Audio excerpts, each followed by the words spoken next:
اللہ تعالیٰ حدیث قدسی میں ارشاد فرماتا ہے، انا عند المنکسرۃ قلوبہم، میں ٹوٹے دل والوں کے پاس ہوتا ہوں۔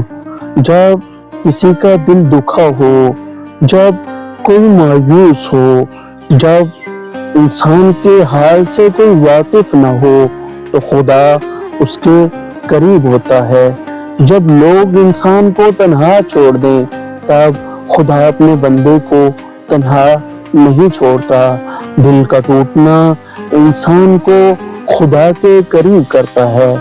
جب انسان مایوس ہو، جب لوگ انسان کو چھوڑ دیں، جب انسان کے آنسو خاموش ہو جائیں تو وہ حدیث قدسی کا یہ جملہ ذہن میں رکھے کہ میں ٹوٹے دل والوں کے پاس ہوتا ہوں۔ خدا دل کی صدا سنتا ہے، خدا انسان کے بہت زیادہ قریب ہے۔